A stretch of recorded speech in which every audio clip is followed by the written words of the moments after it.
So we take everything that we are as so personal. We always think that I've got anxiety, or I've got problems, or I've got difficulties.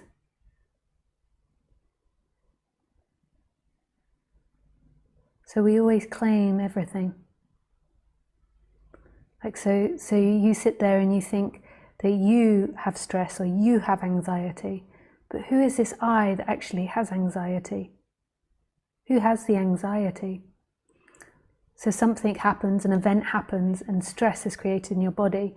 It's not necessarily a conscious thought which creates the stress. Sometimes it's an unconscious response to a situation. Maybe you see aggression out on the street, or you see bills that you'd not expected on your table, and before you can even think about it, there's an unconscious response that happens in your body.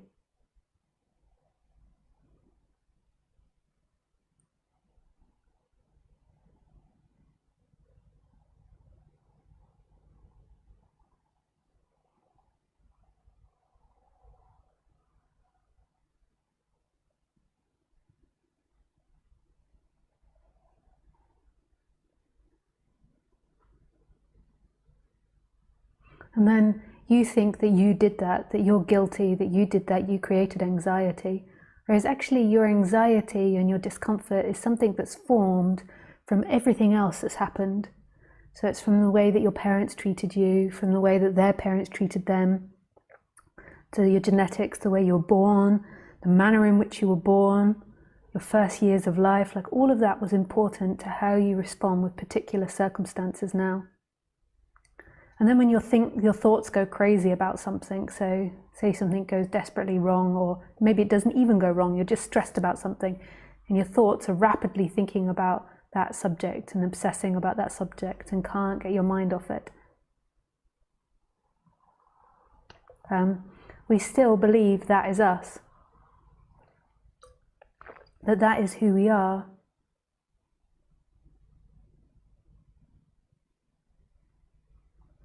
Whereas actually that's something that happens. It's a happening from no place. It's not actually happening from you. You're not guilty. You're not responsible of the stress or the anxiety. But on the surface, there's this me that says, that's me, and I'm guilty for this, and I've done something wrong for this. And that's how our society kind of plays. Like it's always telling you it's your responsibility to be happy. You've got to do this, this, and this in order to be happy. And if you're not happy, then it's your fault. And that's what other people sort of push onto you as well. Whereas actually it's not true. It's something that happens. In each moment there are responses happening. There are impulses happening. And they don't actually belong to anyone. They're not somebody's impulses. The idea that you're someone behind everything, like in a secret room behind your consciousness, like typing everything in, I'm going to have stress there, going to be a bit of happiness there, a bit of this, a bit of that, and then it's all manifesting, is an absolute lie. When you really go deeply into meditation or deeply into yourself, you see that all thoughts and feelings and experiences are arising out of no place, right here, right now, arising out of no place.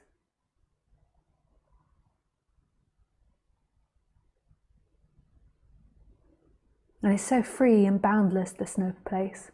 It's who you actually are. The mistake is, though, you think you're the person that's stressed, so you think you're something on top that's appearing, whereas actually who you truly are is what all experiences are coming from, which is not a thing found in this world, but yet simultaneously all things.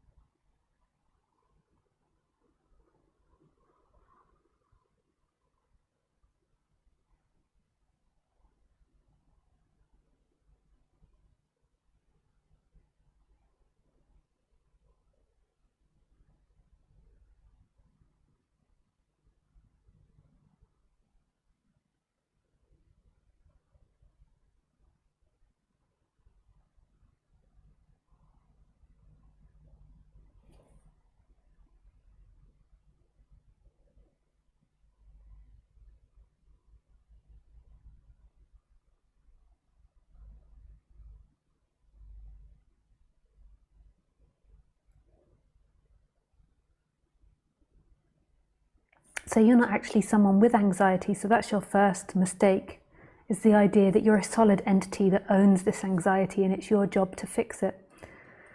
So what we can say about anxiety is that the way that your body is functioning in time either affects or decreases it.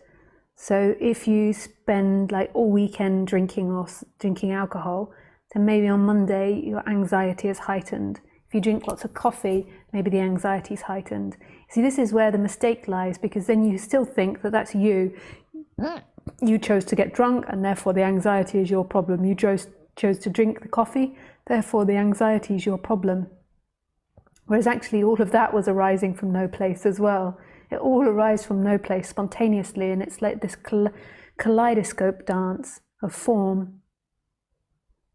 And all these things are happening, and one goes to the other and to the other and to the other. And really it's nobody's responsible. Nobody has jurisdiction over anything. This claim of the person is what leads to suffering, that it's you. So the anxiety, to me, the way non-duality reduces anxiety is not so much from methods that you learn to reduce anxiety, because there does seem to be methods that can be learned that reduce anxiety, but more because it's seen that it's not you that has anxiety. Anxiety doesn't belong to you, and that is deeply relaxing, knowing that who you are is a pattern, is a response that's happening. And anxiety comes from many different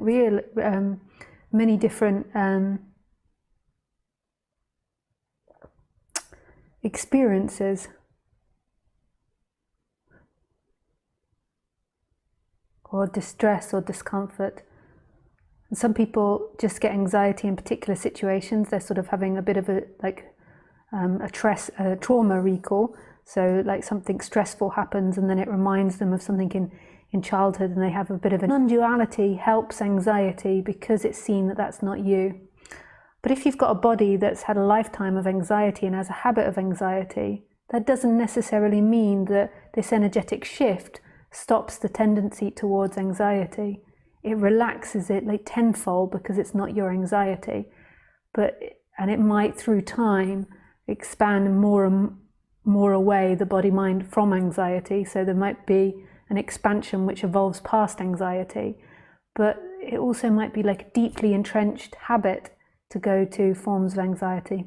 I know that's deeply disappointing for most people, because what you hope about enlightenment is the idea that it fixes all your ailments and that you end up living in bliss for the rest of your life, like running through poppy fields like woohoo, woohoo. But I don't think that's the case. It's certainly not the case for me. I can't claim that I know what it's like to be in all other speakers. Some claim that there's never any stress or anxiety anymore, and others don't. Each to their own. To me, the way it is the freedom is this energetic shift. That who you are is expanded and free now. And it's something that happens prior to the person. It's not happening to the person. So then that movement back to who you are can affect the person, but it doesn't make the person a certain way. It doesn't necessarily change the person that much. And this is where people get stuck, go back into the person. They have this realization or that energetic shift, and they go back into the person because they believe that the person's going to be perfect, and they're waiting for the person to get somewhere. They're waiting for the person to get to this line like, I'm finished, I'm an enlightened person, and I'm always kind, or I'm always like this, or I always respond like that. Whereas it's not to do with that world. And if you believe it's that world, then you'll always seek in this world for a particular experience. Whereas it's something beyond that.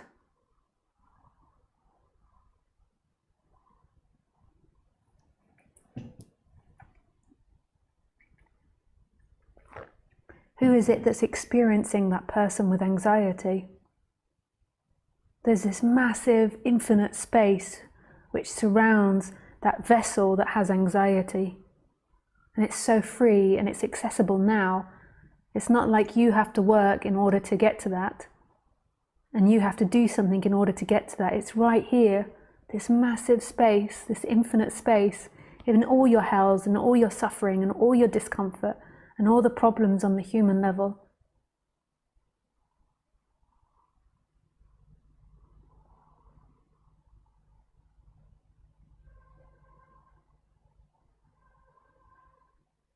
I bring it back to me a little about, so for an example, like I still have trauma from school, or maybe not, maybe trauma is still a bit of a hard word, but there's still difficulties that I come up against with school. So when I was at school, I had severe dyslexia. I'm sure a lot of you know that. And in the 80s, it was really, they were getting a bit better with the understanding of dyslexia, but it was still quite bad. Like I was often sent to sit in the corner. I was often not allowed to play at break times because I couldn't do my work. I was often shouted at, screamed at, sent outside the room. And that's really like shocking for a child when you really can't do something which the teacher thinks you're being naughty because you can't do. It's like, so imagine if a child is like colorblind and the teacher, like every day, all the kids have to point out all the different colors, and there's one kid that can't, and the teacher is just like, what's wrong with you? You're stupid. Why are you being naughty? Point out the colors. And they can't understand that like the child's brain just works differently, and no matter how much you try and teach them to spell or teach them grammar or teach them to read, they can't learn in the same way that the majority of kids are learning, and it's actually quite hopeless being in a big class like that. And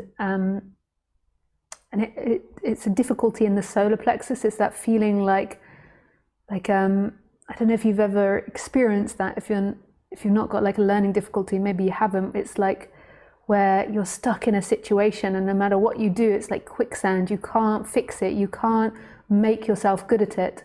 You can't just suddenly fake it or stand up to all the other kids and suddenly start reading really immaculately. It just doesn't work. And then you're also scared of like the consequences of being screamed at. And it's a feeling in the solar plexus of like, I can't do it to like really like strong. And it's also a fear, which maybe comes a bit lower, of being punished, that someone's going to punish you.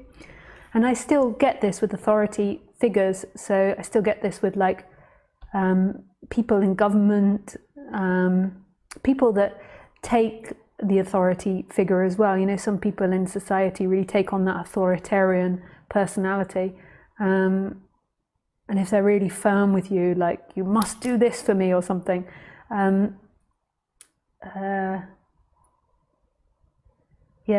Paperwork for my taxes, like keeping up with all the paperwork for the house and my bills for the house. Doing things on time. Like, not all of those things, but every so often I can get like that feeling in the solar plexus where it feels like a lump. I don't really have so much seeking or thoughts around it that are seeking to get out of it or thinking how to resolve it. It's more just like the visceral experience that of just like a pain in your gut, like a very like embodied feeling.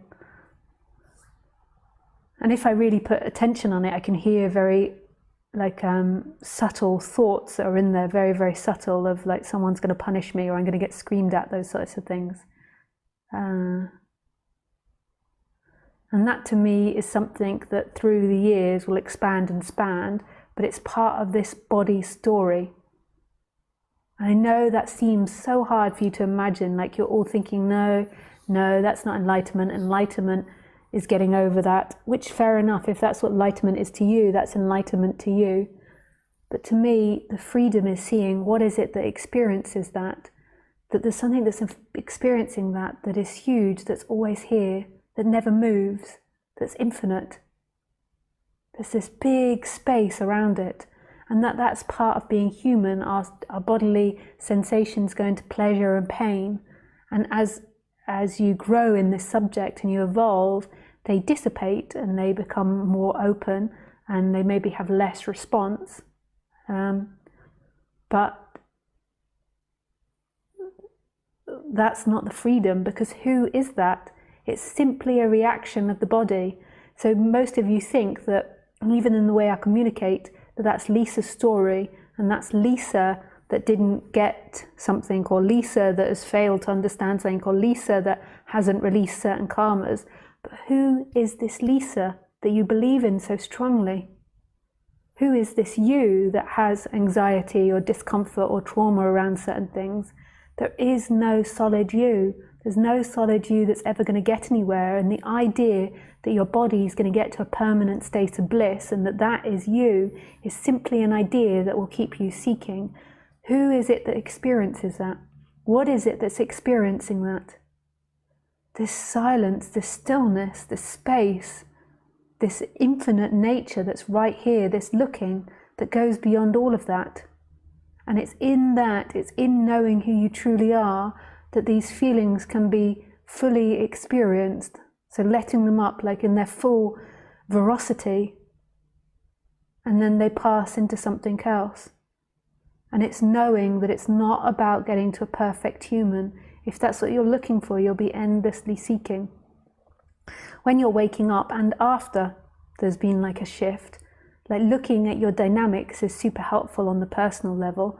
So it took me years to understand, why I would reject paperwork or not open mail, or ignore it or avoid it, or find sneaky ways to get around it. And it took me years to really get down to that feeling. And so now when that feeling comes up, I know instantly what's happening. And that's really helpful on the human level, like understanding the psychology of these bizarre bodies that do bizarre things. And in that it's healing, and in that it changes, and in that it stops you being so reactive. But notice it.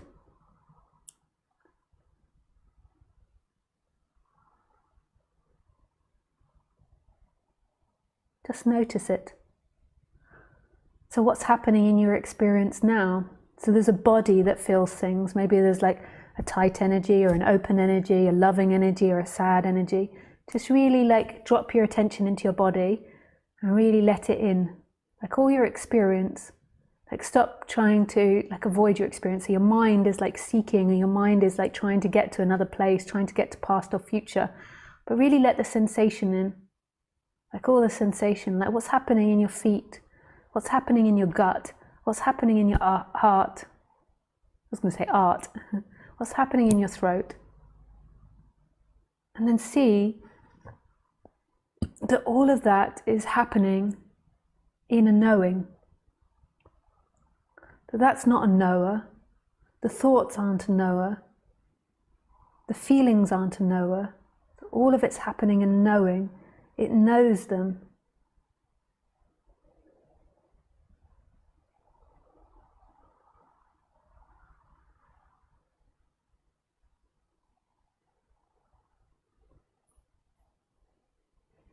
Just let me check that I'm still streaming.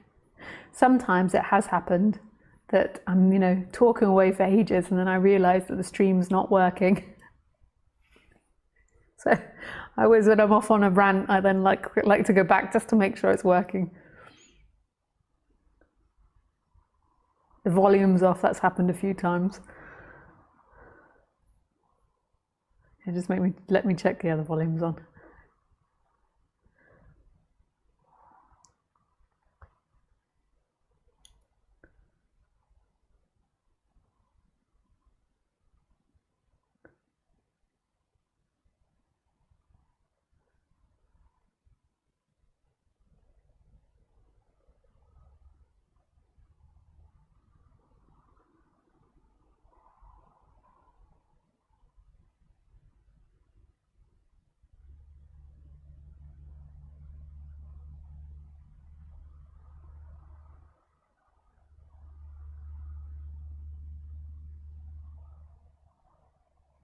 So really letting everything in, and it's through that, like really just being honest to the experience, that there's something that's watching all of that. There's something that knows all of that, that's free, that's expansive, that's not bound, that's not a thing and everything.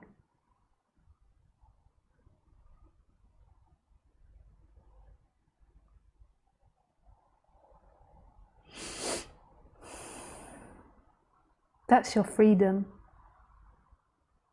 So yes, that can reduce anxiety to an extent, but that's not the point. The point is seeing that there's a freedom beyond all of that.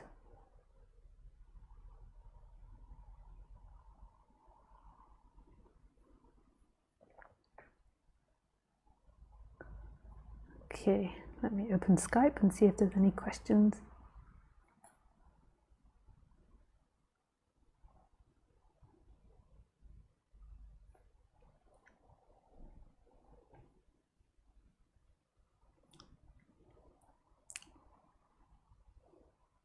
Hello, Hassan. Hello, Hidden. The book you're writing, is it only about non-duality, or is it a book most people can enjoy? It's for most people.